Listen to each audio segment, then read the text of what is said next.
contentos de que nos podamos reunir una vez más para recibir la palabra del Señor. Allí junto a tu familia, amigos o discípulos, te invito a que puedas preparar tu mente, tu corazón para recibir la palabra que Dios tiene para ti. Si necesitas consejería o tienes alguna petición de oración, puedes hacerla a través de nuestros comentarios o directamente a nuestras redes sociales. Y no olvides suscribirte y activar la campana para que así puedas enterarte de todo el contenido que estamos subiendo a nuestro canal. Dios te bendiga. Prepárate para recibir nuestro mensaje.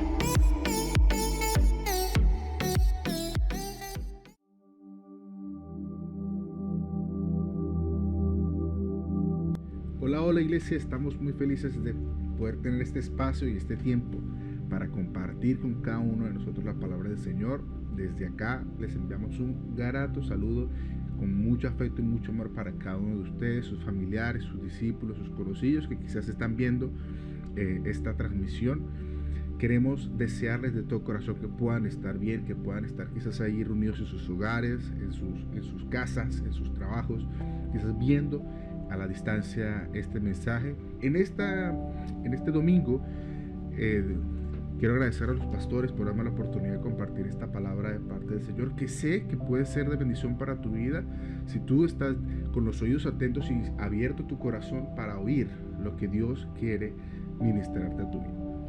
Y le he puesto por título Los peligros de la esperanza, o el peligro de la esperanza.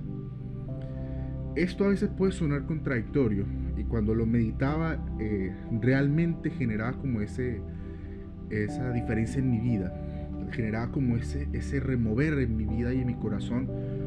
Pero siempre tenemos también de la mano el hecho de compartir esperanza, porque entendemos de que este mundo está necesitando de esperanza, está necesitando de verdaderamente confiar en Dios, y nosotros como hijos de Dios a veces necesitamos eso. Como hijos de Dios necesitamos esa palabra que nos diga confía en Dios, a pesar de la mala noticia que acabas de recibir esta semana, a pesar de la mala noticia que te dieron en tu trabajo, que te dio tu familia, que te dio tu esposa o tus hijos, que te dio quizás un médico, que te dio quizás tu jefe, que te dio quizás un amigo, un familiar. Y a veces uno necesita esa esperanza, necesita esa palabra que te llene de ánimo, que te llene de fuerza. Pero ahora, en esa misma confianza y en esa misma esperanza en Dios, hay un peligro. Y esto es algo que no es nuevo, es algo que viene desde hace muchos años. Es una vieja herramienta del enemigo que ha estado utilizando para simplemente desaparecernos del propósito, alejarnos lo más que pueda de Dios. Y en eso es lo que me quiero basar el día de hoy. La palabra del Señor, de hecho, nos dice en Jeremías 29:11, porque yo sé bien los planes que tengo para ustedes, afirma el Señor, planes de bienestar y no de calamidad, a fin de darles un futuro y una esperanza. Ahí Dios nos está hablando de esperanza, y Dios nos está hablando de que la esperanza no es mala, viene de Él. En Hebreos 4:16 podemos encontrar otro ejemplo muy parecido. Te voy a dar varios versículos que te invitaría a que tuvieras quizás por allí alguna hojita, algún cuadernito, algo para tomar estos apuntes de estos versículos, que sé que pueden ser de bendición para tu vida, porque hablan de lo importante y lo valioso que es tener esta confianza en Dios. Otro de los versículos es Hebreos 4:16, otro es Efesios 2 del 4 al 5, otro es el Salmo 103:8, otro es Romanos 15:13, Jeremías 17 del 7 al 8, Proverbios 3, 5, 6, y así como esos muchos. Y verdaderamente todos estos versículos nos hablan de esperanza. Y te voy a dejar quizás acá abajo, les vamos a dejar en la cajita de la descripción abajo de este video algunos versículos que nos hablan de la esperanza, que quizás pueden servirte o quizás pueden ayudarte también, no solamente para tu propia vida, sino quizás para ayudar a alguien más que pueda requerir una palabra de ánimo, de aliento, de esperanza. Pero la palabra que el Señor me estaba trayendo a mi vida y con lo que Dios me estaba confrontando un poco es ese peligro que hay en la calma, ese peligro que hay en la confianza y en la esperanza en sí, solos, vacía. No necesariamente la confianza en Dios, sino la esperanza y la confianza. ¿Por qué? Porque muchas veces llamamos confianza o esperanza a la pasividad, al letargo, a la ignorancia, podemos llamarla confianza o esperanza. Te lo pongo de la siguiente manera. A veces creemos que por no estar teniendo pruebas o no tener ataques estamos bien, pero realmente lo que resulta es que estás tan cómodo o estamos tan cómodos en el terreno del enemigo que el enemigo no tiene necesidad de atacarnos. Estamos haciendo tanto lo que el enemigo quiere, estamos tan distanciados de Dios que el enemigo no requiere esfuerzo, no requiere un mayor ataque para sacarnos del propósito. Y esto era algo que me llamaba muchísimo la atención, porque nosotros podemos decir, no, pastor, yo estoy confiando en Dios, seguimos avanzando, seguimos creyendo, pero ¿por qué decimos esto? Para que el pastor no me moleste, para que el líder quizás no me moleste y no me esté diciendo nada, pero es que hay que orar, pero realmente estamos tan lejos de Dios que no nos estamos dando cuenta que lo que estamos es fríos, a tal punto de que simplemente utilizamos estos versículos como que los planes que el Señor tiene son para mi bienestar, son para estar feliz. Hay otros dos elementos que son indispensables para entender esto, y es la gracia y el amor. Son dos elementos bíblicos, dos elementos increíblemente importantes que como cristianos y como hijos de Dios tenemos la convicción de que Dios es amor y que Dios somos salvos gracias, por la gracia que Él tuvo con nosotros. Sin embargo, estos elementos, aunque son bíblicos y aunque son tremendamente poderosos, el enemigo también los usa para atacar y dañar nuestra vida y nuestro corazón. ¿Cómo? Te hace creer que la gracia es algo que tú puedes utilizar como una carta de salvación a cada momento de tus errores. Cada que cometes un error, sacas la gracia. Cometes otro error, sacas la gracia. Y eso en sí no está mal, porque Cristo vino específicamente para salvarnos y para darnos perdón de pecado. Pero eso no quiere decir que tenemos carta libre o que tenemos toda la disposición para pecar, fallar y hacer lo que nos dé la gana en esta tierra, porque ya Cristo pagó por nuestros pecados. Hay falsas doctrinas que de hecho enseñan esto. Hay tergiversaciones de la sana doctrina y la palabra del Señor que de hecho enseñan esto. Iglesias que te dicen, ya Cristo pagó por tus pecados, ¿ya qué más? ¿Ya qué tienes que preocuparte? ¿De qué te vas a preocupar? Ya lo importante se hizo, ya Cristo pagó por ti en la cruz del Calvario, sigue adelante a lo que quieras. Y eso no puede estar más equivocado, porque no es así. Tenemos que cuidar la salvación, tenemos que cuidar nuestra relación con Dios.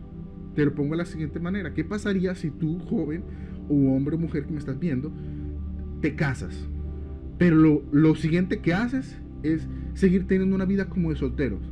¿Cómo te sentirías tú si tu pareja con la que te acabas de casar, con la que soñabas casarte, viene y al día siguiente que te casas se va de fiesta, se va con sus amigos, se queda en casa de su madre o de su padre y no tiene ninguna responsabilidad contigo? No tiene ningún amor hacia ti, ningún cuidado hacia ti. ¿Cómo te sentirías tú? Que siguiera viviendo la misma vida que venía viviendo cuando era soltera, quizás. De conocer gente, de escribirse con gente. ¿Cómo te sentirías? ¿Cómo estaría tu corazón? Dudo que esté muy bien. Dudo que te sientas bien. Lo mismo pasa con nuestro Dios. Si nosotros nos aceptamos a Cristo en nuestro corazón, si nosotros verdaderamente asistimos a la iglesia, tenemos un encuentro con Dios, hemos nacido de nuevo, esa relación hay que cultivarla, hay que sembrarla, hay que cuidarla. No hay que simplemente dar por hecho o dar por sentado de que ya me casé con el Señor, ya soy salvo, listo, ya, chao, gracias Padre, y me voy y sigo viviendo una vida como con mis propios planes y con mis propios intereses, sin detenerme a ver lo que Dios quiere hacer en mi vida. Esto es muy importante para tenerlo en cuenta, porque realmente hoy en día las iglesias, o muchas iglesias, están tergiversando esta palabra. Este es un ataque del enemigo que no es nuevo, es antiguo. ¿Y qué pasa? La iglesia moderna no está teniendo cuidado con estas cosas, porque lo que te están diciendo es ponerte pañitos de agua, como decimos allá en Venezuela. Te ponen pañitos de agua tibia en las heridas. Vienes, cometes un pecado, si te caes y te ponen un pañito de agua, no te preocupes. Vienes y cometes un error y dices, tranquilo, tranquilo, no pasa nada, no está pasando nada. Y con ese no pasa nada, no pasa nada, no pasa nada, y no llevarnos al arrepentimiento. Obviamente no estoy hablando de culpabilidad, no estoy hablando de condenación, estoy hablando de verdadero arrepentimiento. Tener en cuenta lo importante y lo valioso que es el arrepentimiento con Dios, que es la santidad. Si nosotros seguimos viviendo una vida desenfrenada, si las iglesias o muchos líderes siguen enseñando este principio erróneo, ¿qué es lo que va a ocurrir? Simplemente a la larga nos vamos a acostumbrar y nuestra conciencia se va a adormecer. Como siempre nos dice nuestro pastor, la conciencia se nos cauteriza Y ya llega el punto donde ya no sentimos nada, fallamos y no sentimos nada. Se empieza a enfriar nuestro espíritu. Se empieza a enfriar nuestro ser al punto en el que estamos tan distantes de Dios que pecamos y ni siquiera ya vamos a pedir perdón, no nos vamos a sentir ni mal. ¿Por qué? Porque doy por sentado que están ahí. Pero si no nos atendemos, si no nos ponemos las pilas, cuando despertemos, vamos a terminar más alejados de Dios de lo que pensamos. ¿Y sabe qué es lo más terrible de esta estrategia del enemigo? Que el enemigo no tiene escrúpulos en usar la palabra del Señor o la iglesia para hacerte caer. Y esto es algo muy delicado, pero quiero aclararlo. Llevamos con el Ministerio de Alabanza sirviendo fácilmente como por 10 años, más o menos. Sí, ¿no? O sea, por allí más o menos. O sea, muchos años ya sirviendo con el Ministerio de Alabanza. Yo empecé como pianista, como tecladista. Y después, por la necesidad de la iglesia, el crecimiento que tenía la iglesia, de tantas cosas, terminé aprendiendo también guitarra. A mí nadie me enseñó guitarra, yo nunca tuve una clase de guitarra, por eso no me considero guitarrista. Sino que si el guitarrista no viene, entonces no tocamos, entonces no suena igual. Entonces, si el guitarrista se va de viaje o algo, ¿qué hacemos? Siempre tenía esa preocupación. Entonces lo que hice fue, Señor, yo quiero aprender guitarra, no solamente lo que ya sé o lo que yo aprendí, sino que quiero esa milla extra para que pueda servirte con mayor excelencia. Entonces, de esa perspectiva empecé a tocar la guitarra y empecé a aprender la guitarra. ¿Y qué ocurre? No sé si tú toques guitarra o no, o si conoces a alguien que toque guitarra o no, pero la guitarra tiene una característica muy diferente al piano. Tú apenas tocas una tecla, ya está generando un sonido que no necesariamente quiere decir que esté mal. O sea, tú puedes ir tocando varias teclitas con los dedos y vas a encontrar muy fácilmente que puedes tocar una melodía sencilla. Por ejemplo, los pollitos dice es algo muy fácil de tocar, son 5 dedos y listo.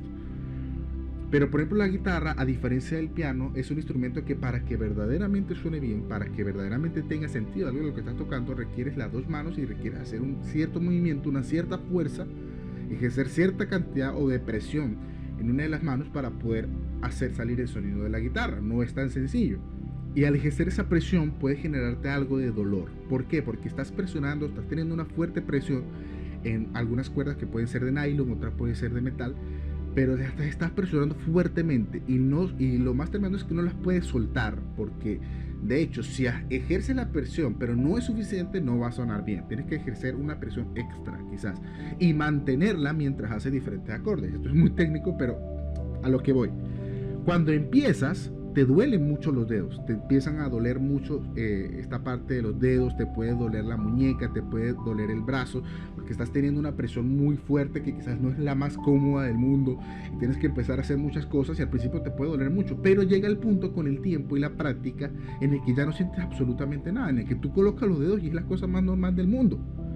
No sientes el dolor de las cuerdas aquí, no es que no sientas nada en los dedos, sino que ya el dolor de las cuerdas no lo percibes al tocarla, y puedes tocar por extendidos tiempos y puede que no te llegue a doler. Y esto aplica para muchas otras disciplinas en nuestra vida, pero en mi caso me comparto esta. Y a lo que voy es, así mismo ocurre en la parte espiritual de nosotros. Al principio puede que cuando estamos en nuestro primer amor las cosas sí sean escandalosas. Yo no quiero pecar, yo no quiero mentir, no quiero tratar mal a nadie, no quiero alzar la voz, no quiero fallarle a Dios, no quiero salir de la iglesia, no quiero faltar a mi célula, no quiero desconectarme de mis pastores y de mis líderes. Y estamos muy sensibles. Sí, y si cometemos un error ya saltamos y es como que no, pastor, no quiero fallarle, no quiero mentir, no quiero faltar a ninguna actividad de la iglesia. Pero con el tiempo, ¿qué pasa? Nos acostumbramos y creemos que estamos estables, que estamos madurando, que estamos haciendo la voluntad del Señor, que estamos avanzando en el evangelio, pero finalmente nos estamos desacostumbrando a estar lejos de Dios. Y ese es el peligro de la confianza. Cuando, ok, al principio sí tengo confianza en Dios, pero llega el punto donde la confianza en Dios o la esperanza se convierte en mi excusa para estar pasivo. En Mateo 4, todo el capítulo, vemos una de las anécdotas que el Señor más trató con mi vida y fue increíble. Jesucristo fue llevado al desierto para ser tentado. Estamos hablando de cuando empezó su ministerio, fue llevado al desierto y me impactaba mucho porque es una de las pocas ocasiones en la que Satanás no mintió. Es una de las pocas ocasiones en donde Satanás no usó mentira para hacer caer a alguien. O sea, me impactó mucho saber de que Satanás no estaba mintiendo, no estaba engañando teóricamente al hablar con Cristo o al tentarlo. Y vino en el capítulo 4, versículo 3, y vino a él el tentador y dijo: si eres hijos de Dios, di que estas piedras se conviertan en pan. Y lo más tremendo es que Cristo tenía el poder para hacerlo. Porque luego, ¿qué es lo que ocurre? Hay una multiplicación de panes y peces. ¿Sí? O sea, Cristo tenía la habilidad o el don de Dios de poder hacer estas cosas. O sea, no estamos hablando de algo imposible. Satanás conocía quién era él y sabía que él podía hacerlo. O sea, no estaba mintiendo con relación a las capacidades que él tenía. Te lo pongo en tu terreno o en nuestro terreno. Es como que venga alguien y te diga: a ver, ¿por qué no accedes a este trabajo? ¿Por qué no emprendes en esta área? ¿Por qué no haces tal negocio? Quizás tu capacidad sí puede hacerlo, pero la voluntad del Señor, si no es tu prioridad, puede terminar apartándote por muy buena que sea esa oportunidad. Y eso nos ha pasado quizás a todos. Quizás oportunidades de trabajo, oportunidades de negocio, puertas que tal vez creemos que vienen de parte de Dios y se abren. Pero sabemos que si las tomamos en ese momento, representa el hecho de tener casi que apartarnos o estar tan cerca del mundo que ni siquiera vamos a ver la luz de Dios. Cosas que quizás nos pueden llevar a alejarnos de Él. Y lo mismo está pasando acá. Satanás está jugando con la capacidad y con el don de Dios en Jesús para sacarlo del propósito. No le está diciendo: tú no puedes, a que no puedes. No, le está diciendo: tú puedes hacer esto. Y porque sé que lo puedes hacer, quiero que lo hagas. Quiero que conviertas estas piedras en pan. ¿Sí me estoy explicando? El siguiente punto. Entonces el diablo le llevó a la ciudad, a la santa ciudad. Estamos leyendo Mateo 4:5. Entonces el diablo le llevó a la santa ciudad y le puso sobre el pináculo del templo, y le dijo: si eres hijo de Dios, échate abajo, porque escrito está: a sus ángeles mandará cerca de ti y en sus manos te sostendrán para que no tropieces con tu pie en piedra. O sea, miren que Satanás está usando la palabra del Señor. Satanás está utilizando un elemento real, un elemento válido, un elemento que sí era quizás apropiado, por así decirlo. No estaba engañando, no estaba utilizando, qué sé yo, una tentación pecaminosa diferente. No estaba utilizando quizás alguna tentación con alguna mujer o algo por el estilo. No, estaba utilizando la tentación o estaba utilizando la misma palabra para tentar al Señor. O sea, no estaba mintiendo. Y eso me impactó mucho, porque eso es lo que Satanás está haciendo hoy en día. Hoy en día Satanás no te dice: mira, este pecado, aquel pecado, aquel pecado. No, te está diciendo: pero mira, ¿y la gracia del Señor? ¿Qué pasó con la gracia del Señor? ¿Y qué pasó con el amor de Dios? O sea, tantas palabras que Dios nos puede decir a nosotros, que sus planes y sus caminos son más altos que nuestros caminos. Maravilloso, espectacular. Y eso es mentira. No es mentira, la palabra lo dice, está escrito tal cual, letra por letra. Pero si nosotros tomamos la palabra del Señor a nuestra conveniencia, que eso es lo que quiere el enemigo, vamos a terminar fríos y apartados. Lamentablemente nosotros como cristianos muchas veces desarrollamos esa capacidad para simplemente utilizar esas cartas como para nuestro propio beneficio, para justificar nuestros malos comportamientos o nuestros pecados y nuestras malas actitudes contra Dios. Venimos y decimos: Señor, y tu gracia y tu amor, ¿y dónde está la gracia del Señor? Y eso muchas veces pasa. A nosotros nos ha pasado y a veces nos ha aterrado que hemos conocido líderes y pastores de diferentes congregaciones en los que uno viene y le dice: pero pastor, hay que corregir esto y esto de la iglesia, porque la gente se está yendo, porque la iglesia se le está vaciando, porque esto está ocurriendo mal en la iglesia, el pecado está en la iglesia. ¿Cómo puede ser posible esto y aquello? No, pero es que hay que tener así esto, amor y gracia, y puro amor y gracia, y pura motivación, amor y gracia, y pura motivación, amor y gracia. ¿Y qué ocurre? Que el fruto es el más inestable que puedas ver. Y cuando hablas con un líder o hablas con un discípulo, tienen la doble vida más evidente del mundo. Que vienen los unos, tienen malas relaciones con los otros y sucesivamente. El uno no le habla al otro, una iglesia toda compleja, toda enredada, toda vacía, toda hueca. Y es por esto, porque muchos pastores o líderes se están acostumbrando, y muchos de nosotros como cristianos o hijos de Dios nos estamos acostumbrando a utilizar la palabra del Señor para jugar y salirnos del propósito del Señor para justificarnos. ¿Por qué? Porque la gracia del Señor, ¿dónde está? ¿Dónde está el amor de Dios? Entonces hay un peligro en eso. No está mal confiar en Dios, no está mal tener una esperanza, eso no está mal. Lo que está mal es creer o llamar confianza y esperanza a aquello que no lo es. Mira, la confianza y la esperanza es solamente fruto o resultado de una relación estable con Dios, de una verdadera comunión con Dios. Si tú no estás teniendo una verdadera comunión con Dios, una verdadera relación con Dios, entonces no puedes decir que tienes confianza o esperanza. ¿Por qué?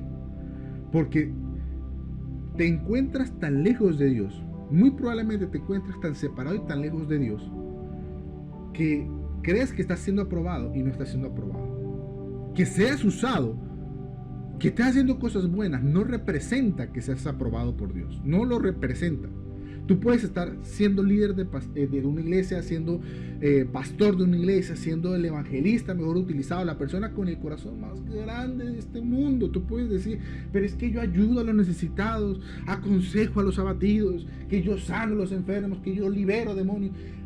Pero si no tienes una relación, tú puedes estar siendo usado, pero no quiere decir que seas aprobado por Dios. Porque entonces luego venimos y decimos, no, yo estoy confiando en Dios, yo estoy tranquilo en Dios. ¿Por qué? Porque acabo de predicar y se sanaron 5,000 personas. Sí, pero eso representa que tú estás siendo salvo. La palabra lo dice en reiteradas ocasiones. ¿De qué sirve que ganes al mundo si pierdes tu propia alma? ¿De qué sirve? ¿Está mal servir a Dios? ¿Está mal ser utilizado? ¿Está mal tener dones o frutos o talentos? ¿Está mal evangelizar o hacer esta cosa? Obviamente no, pero eso no representa una buena relación o comunión con Dios. No simplemente una venda en los ojos que te hace creer que estás bien, que te hace creer que todo está chévere con Dios, y cuando llegue el momento, llegue el final y llegue la hora, te encuentras desaprobado por Dios y te encuentras con que perdiste todo el tiempo que pudiste haber aprovechado por estar creyendo que estabas haciendo la voluntad del Señor. Y por estar creyendo de que estabas haciendo verdaderamente aquello para lo que Dios te llamó. Pero resulta que hace mucho te habías apartado de Él. ¿Por qué? Porque cada que cometías un pecado, cada que cometías un error, venían personas y te decían, tranquilo, no pasa nada, somos humanos. Y ok, no quiero decir que tenemos que vivir con una condenación, o vivir con culpa, o vivir cabizbajo. No, verdaderamente la sangre de Cristo nos limpia, verdaderamente ese sacrificio nos salva, verdaderamente Dios nos perdona, verdaderamente Él es nuestro Padre y nos ama con amor eterno, sí, pero no juguemos con el amor de Dios ni con la gracia del Señor. No juguemos con el propósito del Señor. Si el Señor nos dio autoridades como los líderes y los pastores, no creamos que le podemos pasar por encima de ellos, que no creamos que podemos tener las ínfulas de decir, no, pues que el pastor ya es mayor, que mi líder no me entiende, que tal fulanito es así, que tal fulanito es asado. No podemos hacer eso, porque cuando vayamos a ver, estamos más separados de Dios de lo que pensamos. Y déjeme decirle algo, lo que se siembra, se cosecha. Esto puede sonar muy fuerte, pero es verdad.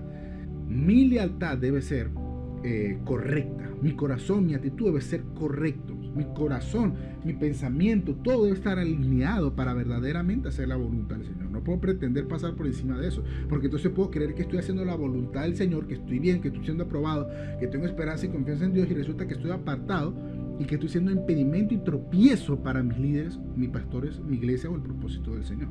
Entonces tengo que tener el corazón correcto. Iglesia o querida persona que estás viendo este video, espero que puedas entender esta palabra, que en el lugar donde te encuentres y donde nos estés viendo, puedas comprender que debes tener mucho cuidado con creer que estás siendo aprobado y no. Que debes tener mucho cuidado y examinar tu vida y tu corazón para saber si estás confiando en Dios o verdaderamente estás frío y simplemente no te causa angustia, no angustia, que no te causa ninguna carga, ningún peso, o no tienes dolor por las almas que se están perdiendo, no tienes amor por tu iglesia, no tienes identidad como hijos de Dios, no tienes ese redarguir del Espíritu Santo en tu ser por el pecado, por la santidad, ese celo por la santidad, y realmente te encuentras desapartado. Porque acuérdate, el enemigo no tiene escrúpulos y no se detiene para utilizar la palabra del Señor y hacerte caer a ti mismo. Entonces, más que solo leer la Biblia, porque para el enemigo es fácil engañar a alguien que solo lee. Alguien llega y lee Romanos 11:29 y solo lo lee textualmente y se lava las manos y dice, listo, no, nadie me puede quitar mi ministerio, mi pastorado, mi liderazgo. Pero cuando vas a ver, resulta que por no someterte o no sujetarte a las autoridades en tu momento de formación, por no hacer las cosas correctamente, no estás siendo aprobado por Dios. Y eso pasa. Ahí donde estás, me gustaría invitarte a hacer una oración. No quiera que te encuentres. Y yo te invitaría quizás, no sé si ya conoces al Señor o no, pero te invitaría a que quizás puedas colocar la mano en tu corazón, tu mano derecha en tu corazón, y puedas hacer esta oración conmigo. Y le puedas decir al Señor, Señor, estamos aquí reunidos en este tiempo, frente a esta pantalla, frente al celular, quizás a kilómetros de distancia, o ya ha pasado mucho tiempo desde este video hasta que yo lo estoy viendo, Señor. Pero hoy no quiero, Señor, seguir siendo una oveja descarriada o ciega. Yo hoy no quiero, Señor, seguir siendo engañado. Yo hoy no quiero, Señor, seguir siendo sabio en mi propia prudencia. Yo hoy no quiero, Señor, seguir creyendo que estoy siendo aprobado por ti, cuando realmente solo estoy haciendo lo que me da la gana, solo estoy haciendo lo que me gusta, solo estoy haciendo lo que calma mi conciencia, pero no quebranta mi espíritu. Solamente estoy tocando lo superficial, Señor. No quiero más eso. No quiero, Señor, seguir creyendo que todo está bien y que todo va a estar bien, cuando realmente la única esperanza o lo único verdadero en este mundo eres tú. Lo único que puede estar o estará bien es estar en tu presencia. El punto más seguro es tu voluntad, Señor. Ayúdame a verdaderamente conocerte más, estar más cerca de ti y tener un verdadero encuentro contigo, porque no quiero, Señor, seguir perdiendo más el tiempo. Te doy gracias, Señor Jesús, porque sé que tú estás conmigo y porque sé, Señor, que nunca más volveré a estar sin ti, Señor. Desde el día en que te acepté, Señor, sé que siempre estaré contigo. Ayúdame, Señor, a honrar a mis autoridades, ayúdame a honrar a mis pastores, ayúdame a honrar a mis líderes y a seguir adelante en el lugar en donde me plantaste, a pesar de lo que venga, a pesar de las dificultades, a pesar, Señor, de que estamos distanciados en este momento y podemos extrañar nuestra iglesia, nuestra casa, nuestros pastores, la adoración ahí en tu casa. Sabemos, Señor, de que estamos creyendo en ti y que a pesar de que estemos solo en nuestras casas, allí podemos tener un encuentro contigo, porque no se trata de un lugar, se trata de quién eres tú, Señor. Y tú nos amas, Señor, y estás con nosotros todos los días hasta el fin del mundo. Amén. Peticiones de oración, consejería y mayor información de nuestro ministerio, contáctenos a través de nuestras redes sociales y correo electrónico. Te invitamos a compartir este video con tus amigos, familiares y suscribirte a nuestro canal de YouTube. Iglesia Misión de Cristo, Caracas, Venezuela.